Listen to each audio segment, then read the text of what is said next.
మీరు సమ్మె చేస్తే మా ప్రభుత్వం మాకు మిమ్మల్ని అధికారంలోకి తీసుకొస్తే మిమ్మల్ని మేము ఆడుకుంటాం, మిమ్మల్ని గుండెల్లో పెట్టుకొని వస్తామని అన్నారు.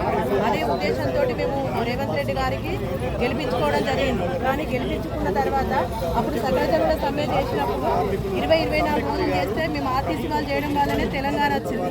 తెలంగాణ వస్తే మనకేదో బతుకులు బాగుపడతాయంటే మాతో విడిపోయిన ఆంధ్ర వాళ్ళేమో ప్రభుత్వ ఉద్యోగులు అయిపోయారు, వాళ్ళతో మిగిలిపోయి మేమేమో కార్మికులాగానే ఉండిపోయినాం. దయచేసి మాకు మహిళలు ఫ్రీ బస్ అనడం వల్ల కండక్టర్లను చాలా ఇబ్బంది పడుతున్నాం. 8-9 గంటలు చేయాల్సిన డ్యూటీ 16 గంటలు 12 గంటలు 16 గంటలు చేస్తున్నాం. మా లేడీస్కి నైట్ ఇన్కమింగ్ అయినాక అందరూ ఒక దగ్గరే ఉండి చేయలేరు కదా సార్, వేరే ఊళ్ళో పోయే వాళ్ళు కూడా చాలా ఇబ్బంది పడుతున్నారు. కావున మేము మీకు వ్యతిరేకం ఏం కాదు సార్. మేము అడిగినా మీరు 32 ఇస్తా అన్నారు, అందులో మాకు 3 ఇవ్వండి సార్. విలీనం ఒకటి, మాకు యూనియన్స్ ఒకటి, పిఆర్సీలు ఒకటి. అందులో మాకు యూనియన్స్ లేకపోతే మేము సాధక బాధకాలు ఎవరికి చెప్పుకోలేకపోతున్నాం సార్. ఈ రోజు కూడా మేము ఎవరికి వారు స్వచ్ఛందంగా వచ్చినాం సమ్మెకి. ఏ యూనియన్ లేదు, మా సమస్యలు వినేవారు లేరు, మా గోడు వినేవారు లేరు. అటు యాజమాన్యం కానీ ఎవరు కానీ ఎన్ని ఇబ్బందులు పెట్టినా మా సమస్యలు మేమే తీర్చుకుంటూ డ్యూటీ చేస్తున్నాం, కానీ ఎవరు మాత్రం ఆనందంగా డ్యూటీ చేయడం లేదు. అయినా మేము మీ ప్రభుత్వానికి వ్యతిరేకం కాదు.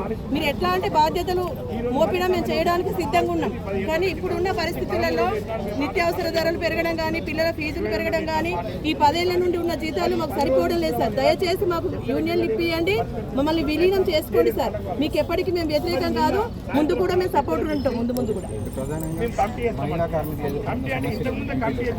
సార్ మాకు ఎక్కువగా ఏంటంటే అందరికీ గైనక్ ప్రాబ్లమ్స్ వస్తున్నాయి సార్. ఈ డ్యూటీ చేయడం వల్ల మాకు ఎక్కడ పడితే అక్కడ వాష్రూమ్స్ లేక ఎక్కువ 10 గంటలు కూర్చొని ఉండడం వల్ల కిడ్నీ గైనక్ ప్రాబ్లమ్స్ చాలా ఎదుర్కొంటారు సార్. అప్పుడున్న ఆరోగ్య సమస్యల కంటే ఇప్పుడు చాలా మంది సిక్ అయ్యారు సార్, ఎక్కువ మంది సిక్ అయ్యారు. కావున మా యందు దయతలిచి మాకు కరెక్ట్గా పే స్కేల్ ఇప్పించి యూనియన్లు ఇప్పించి మమ్మల్ని విలీనం చేసుకోవాలని మా మనవి.